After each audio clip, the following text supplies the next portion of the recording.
So guys, as a content creator, whenever we have a big update rolling out, we have a mental list. And this list consists of a number of things that we're going to be testing as soon as the sandbox changes actually roll out. I've given my list of armor pieces that I'm going to be checking out, which was the 6 wildcard exotics that we went over last week. And of course, we saw all the different armor pieces that are going to be changed with update 2.0. But today is 5 exotic weapons that are going to be the weapons that I'm going to race to immediately to check out. These are weapons that have not necessarily been good weapons in the current sandbox, but we speculate will be nasty in this next one. So without further ado, let's get started. First on the list, guys, is Jade Rabbit. That's right. Jade is one of those guns I've always been a fan of, but let's be honest, guys, it's never been deadly in D2. It's deadly in D1, and that's why we think it's going to be deadly again in this next sandbox. It's almost certain that Jade Rabbit will be able to 3-tap again. If it doesn't 3-tap, it is absolutely going to destroy this entire archetype of scout rifles. But let's go under the assumption that tomorrow we'll be looking at Jade Rabbit that could 3-tap, which would put the time to kill value for this scout rifle around 0.8 to 0.9 seconds. That's extremely deadly, boys. I think some of us forget how fast you used to die from something like a Cocytus or a Jade Rabbit back in D1, but it was quick. And as you see from this gameplay right here, this Jade Rabbit is hardly moving, and that is because I've attached the catalyst for this exotic. It throws a stability up all the way to 82, and it's a catalyst you can receive as a drop right here in Crucible. Needless to say, the base stats have already been really good on this weapon, but now with the catalyst, it absolutely outclasses all other 150s. Straight up, boys, tomorrow we could be looking at a Jade Rabbit meta. Next up is Suros Regime. This one's a classic, and a lot of us are wondering how this weapon is going to be shaped in the next sandbox. Given the fact it is a 600 round per minute auto rifle, it's going to be hitting somewhere around 21 per crits at about 0.9 second time to kill. Now, what makes it deadly is the 2 different perks that you can choose on the weapon, spinning up or dual speed receiver. Now, what happens to the weapons, it jumps from 2 ends of the spectrum with these 2 traits. Spinning up essentially keeps it at 600 rounds per minute, but it shoots at an increased rate of fire that continues to increase. And dual speed receiver now turns the weapon into a 360 round per minute auto rifle. It's essentially focused fire back from D1. The question that we have to ask here is the question that no one has asked, which is what is 360 round per minute auto rifles going to look like in this next sandbox? Because right now they're pretty heavy hitters. If Bungie takes the approach of D1 and we're only going to be hitting 27 per crit tomorrow with these 360s, then it would definitely be in your best interest to still choose spinning up on Suros Regime. But if they go even further than that, if you're hitting somewhere around maybe 30 per crits, or if they go even further and you're hitting now 33 per crit, I would say 360 round per minute auto rifles are going to be absolutely disgusting. It really is in Bungie's hands. I have no idea what they're going to do with 360 round per minute autos. Regardless though, Suros Regime is in a very good position to still be deadly, and that's without its catalyst even being released yet. Remember guys, we still have a catalyst that's supposed to come at some point when we're looking at Arms Week, and that catalyst is essentially going to make Suros Legacy an even better perk by activating its health regen more, which is going to be extremely viable in this faster paced Crucible. Next on the list, and this one's going to kind of come as a surprise, but this is for my PvE players especially, Borealis. This is a PlayStation exclusive sniper. Now, what makes this weapon so interesting is essentially the trait on it, Ionic Return. Now, I know this is a PlayStation exclusive, but it's still a very good weapon. But let's talk about Ionic Return. As you know, guys,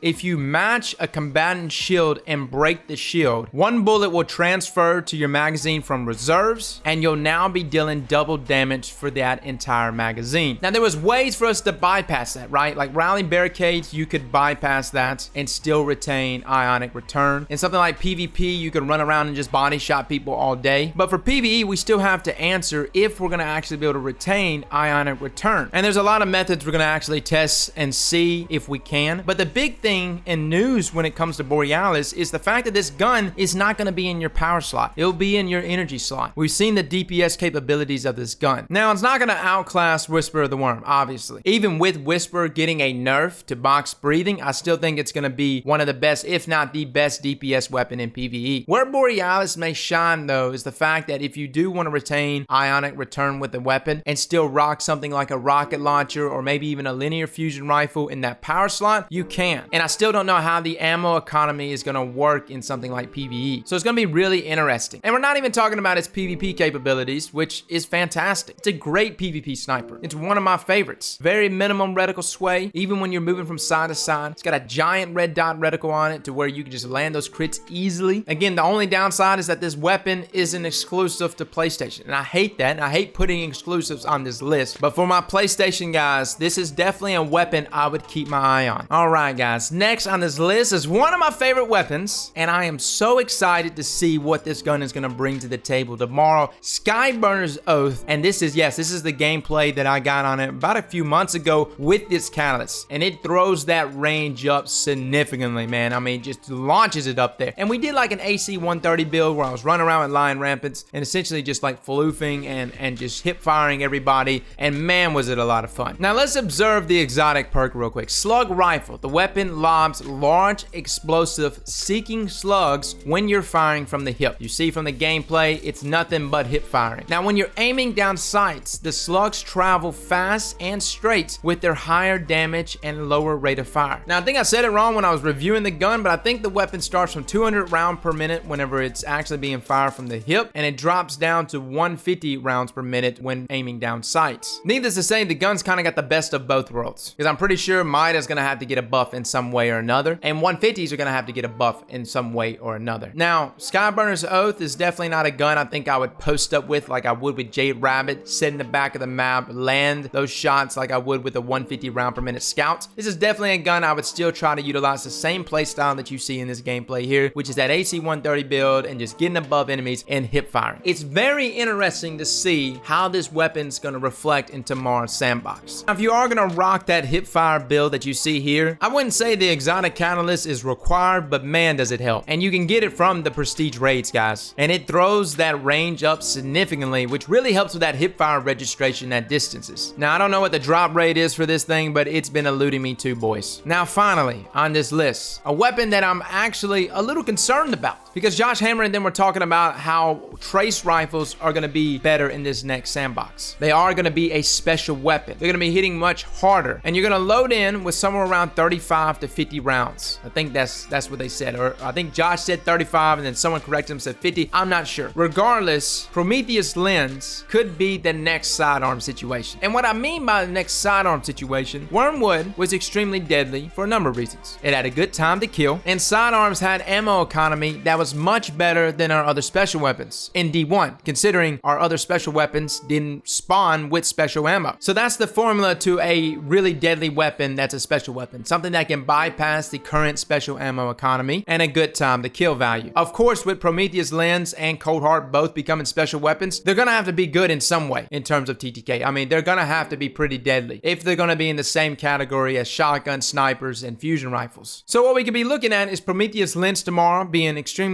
fast in its time to kill, but it also comes with some perks here that does break that ammo economy. And it's the trait Flame Refraction. Kills with this weapon return a fraction of the ammo used to the magazine, extending the beam's duration. So yeah, say we do spawn with 35 rounds in our gun. We get a kill. We just return a fraction. We pick up the special ammo from the kill we just received. Now we've got a lot of special ammo. You get another kill. You see where this is going, guys? You just keep accumulating more and more. Now granted, if those two things are not satisfied, if we don't have a good time to kill value on trace rifles to begin with, then it doesn't even matter if this weapon regenerates ammo in Crucible or not. And if Bungie ends up actually nerfing that trait, well then, even if the weapon's got a good time to kill, I don't think I would be inclined to use a trace rifle over our one-hit kill weapons like shotgun, snipers, and fusions. Prometheus lens scares me. It's the ultimate wild card right now because it's not just changing a slot, it's changing its complete identity by becoming a special weapon. So I have no idea what this weapon's gonna look like in this next sandbox. So guys, those are my 5 exotics. I had a question in my stream the other day of which exotics I'm gonna run through.